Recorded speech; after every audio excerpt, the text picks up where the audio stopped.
as we are just over 2 weeks away from the 2025 NFL Draft. And here to break down his latest marathon 5-round mock draft, NFL.com draft analyst Chad Reuter joining us here on the show. And, you know, Steve and I were talking about it, Chad, where we kind of like what you did here a little bit. You know, in terms of the 5 rounds for the Bills, the most interesting of which is the first pick here.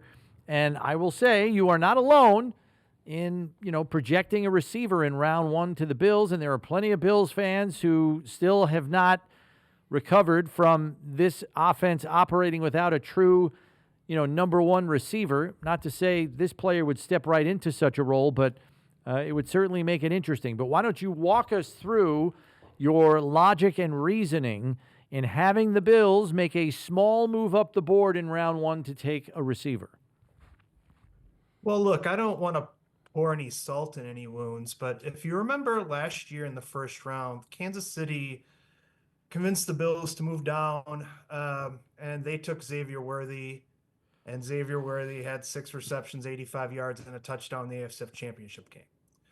So that, you know, may lead the team to think that maybe we should find another impact player. Keon Coleman, you know, did some good things last year, but maybe we should find another guy to really be an impact player in offense. And to me, they could look at 2 guys from Texas here. Matthew Golden, who I had them projected in the mock, he came on like gangbusters for that team. Texas needed him, and he was great. He could separate downfield with speed, or, you know, he can use his arm a little bit. He's not afraid of a little contact. He can catch. He's a good hands catcher. He's just and he's pretty strong. He can be strong after the catch as well. And so I think that kind of downfield playmaker is going to be appreciated. And, you know, and look, if he's not there, Isaiah Bond, his teammate, would be a pretty good pick in terms of a guy who's legitimate, like similar to Xavier Worthy in terms of his suddenness. So, like, either way, I think the Bills would really benefit from having that kind of dynamic guy on offense. Bond's looking more like a day 2 prospect, though, right? Well, everybody misses out on a couple of guys in the first round. Yeah. So if he could very well end up as a second round pick, but if you're looking for one of the surprise guys, and I'm always looking for those guys because there's a couple of them, that's the guy that could do it, because he does things with the ball in his hands that a lot of receivers don't in this draft. And if you're good with everything of that player, you know, teams are going to look at him in the first round. I've had him in the first round in my last couple of mock drafts as that kind of surprise guy. So, you know, watch out. And I think the Bills are having him, you know, coming to town for a visit too. So you're never quite sure if that's a second round thought or a first round thought with those guys, but he's legit first round talent. Yeah, and as you get further down, you know, anybody who thinks, you know, wide receiver might be not the right pick or the right position for the Bills, he is a legit dude. I mean, he's going to come in and play for somebody in the NFL. He's got those kind of measurables, and in your subsequent picks through your 5-round mock, you get right back to where I think most Bills fans think the meat of this draft needs to be. Your round 2 selection is Nic Scourton, the edge from Texas A&M. Yeah, and I think, you know, the team obviously not going to have Von Miller issues, you know, with the depth at the line right now, even though they signed a couple of free agents to start the year off. They're going to need some more bodies there, and you can really never have enough bodies up front. Epinesa, I believe, is a free agent after this year as well. So you get a value like Scourton. And look, the Bills are in a good position where they have a really good roster. Brandon Beane's done a great job building a roster there, and they have parts of their roster that could be improved, but they don't have to reach for somebody. They can let the board fall a little bit in the second, third round and really get solid players. And Scourton would be a great addition for them. He's more of a power rusher, which they've had great success with guys like Greg Rousseau, who should have never fallen to them, but he did. And he would be perfect for that. He's a high motor guy, very productive. Probably could really do better than some of the guys that'll probably get picked in the first round of this draft. Yeah, I'm just at 6'4", 280. I was just surprised at how nimble he is. He's got really nimble feet for a heavy, thick, you know, edge type player. And then after that, you know, you kind of double down on the defensive line, and you get him a defensive tackle with the next second-round pick, and you go Josh Farmer, Florida State, which, is a player that, we've seen as a popular day 2 selection for Buffalo. The thing that amazes me about him is just what a loose athlete he is. I mean, bend, he's got good feet, and, he's 6'3", 318. You just don't see that very often. That's right. He's very active and a guy for that size. It's amazing how he moves. And he or Tyleik Williams from Ohio State, kind of similar guys in terms of, and Williams is a little bigger, but they move much better than you would think for a guy who may plug as a quote nose tackle. But I think he does a little bit of everything. He's going to get in the quarterback's face if you give him an opportunity. He's not going to have 10 sacks a year probably, but combination of his ability to chase down runners, break down the pocket, it's really solid. There's going to be a couple of really solid guys available in late round 2 if you want to continue to build around Ed Oliver. Now we've also we've discussed at length that most, and certainly there's been some stuff on social lately that big, strong, athletic guys tend to go first in the draft because they're genetically rare. Guys who can really move and who are athletes, not just big guys, tend to go higher in the draft. And then as you get down into your 4th round of this mock draft, I think you kind of fall to it. I say this all the time to Brown, and he laughs at me. But anytime you go to an NFL game, there's probably 12 guys in the stands that are athletic enough to play because those guys are everywhere. You got them in every sport, right. In lacrosse, in soccer, in football, basketball. You've got athletes that are normal size, 6 foot or so, that can play. So into the round 4, 5, 6, 7, Christian Benford's a great example. You're going to find athletes. And the question is, do they have between the ears to play well? And your 4th round selection for the Bills, Cobee Bryant, is out of Kansas, the cornerback, is another right at a spot where the Bills seem to need. Yeah, and I think he's a guy that, he's not an elite athlete, but at the Shrine, I was at Shrine game practices this year, and he showed the competitiveness that really makes him play bigger than, his 180 pounds, 6 foot 180. He plays much more competitive than that, plays more physical than that. And a team gets him in like the 4th, 5th round as a guy that's going to come in and he's going to play immediately. He's going to have ball skills. He doesn't back down from anybody.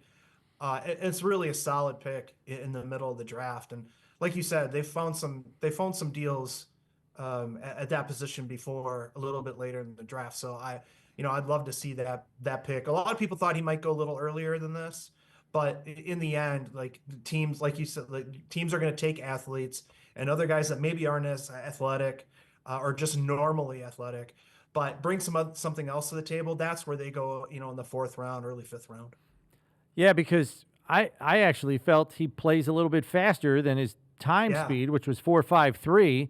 And I think it's because he's got, and I think the other thing that works in his favor is he's got a big and proven body of work. I mean, we're talking about a 4-year starter with 13 career interceptions and 21 pass breakups. There's good ball production over a long period of time. Like for a 4th round pick, there aren't a lot of question marks about what you're getting.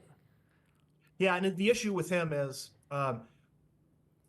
everything was in front of him kind of at Kansas. And if you are playing that kind of, you're playing him off and he can attack the ball, where he gets into trouble because he doesn't have great recovery speed. If he takes a false step, then there's an issue. Yeah, and he's not going to be able to get back. And so that's the thing with him that teams maybe are a little wary of. But again, he's going to be a deal for somebody on day 3. The other guy, go ahead. The other guy that you picked is one of my favorite guys at his position, is the Penn State kid, Jaylen Reed. Had to play and fill a lot bigger role with his fellow safety, Winston, out due to injury at Penn State. And I think this guy can do a little bit of everything. Yes, absolutely. Again, there's another guy I thought maybe he'll go in the 3rd and 4th round.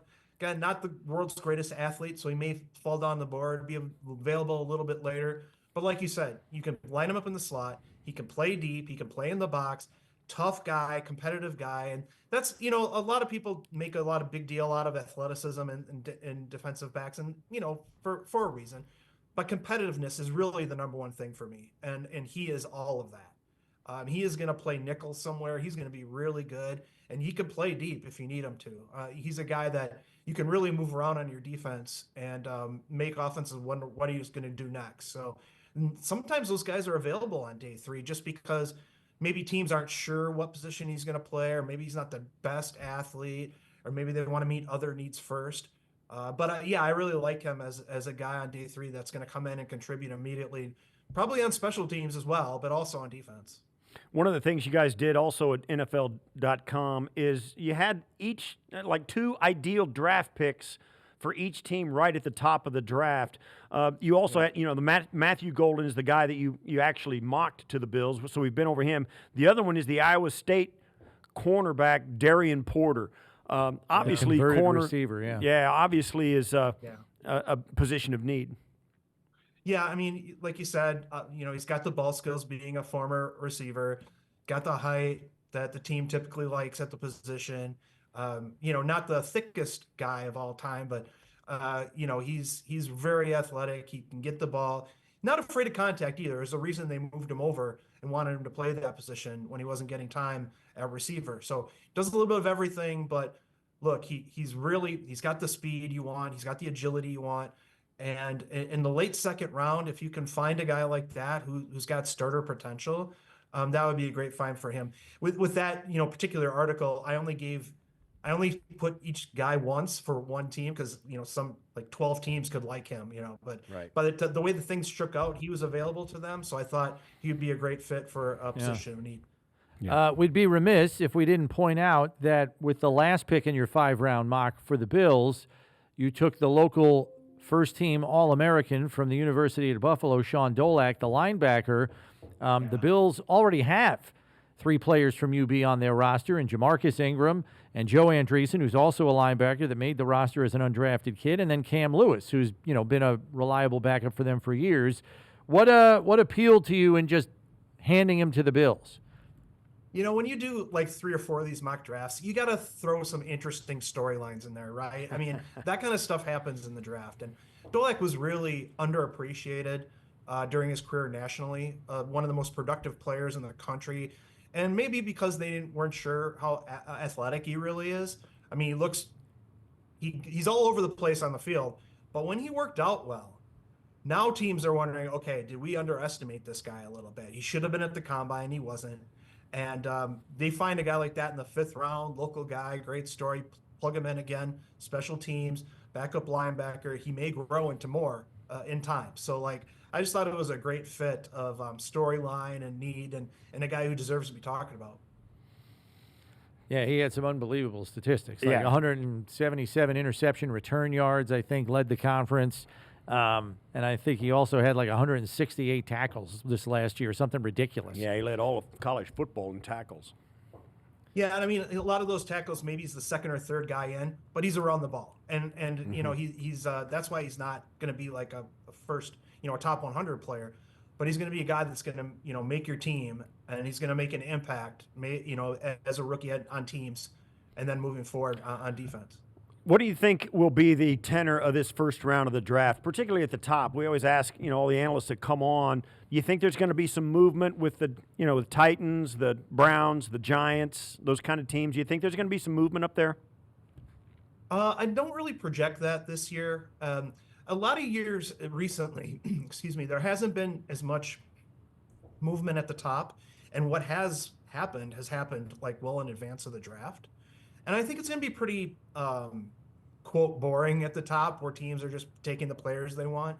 And then by the time the 10th, 11th, 12th pick comes around, you'll start seeing some more movement to get maybe the guys that are in the 2nd tier of talent. That's my guess as of today. But the interesting thing will be there's not a lot of consensus. There hasn't been up until now anyway on how high is Shedeur Sanders going to go.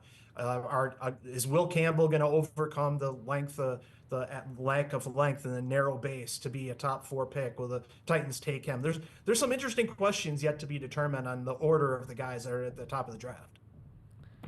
Chad, appreciate the time as always. We'll catch up with you down the line here, but thanks for the insight, and good luck with the 7-round mock. When's that coming out on NFL.com? It'll be out the Friday before the draft. Okay, right. So we'll keep an eye out for that on NFL.com. Thanks very much. Thanks, guys.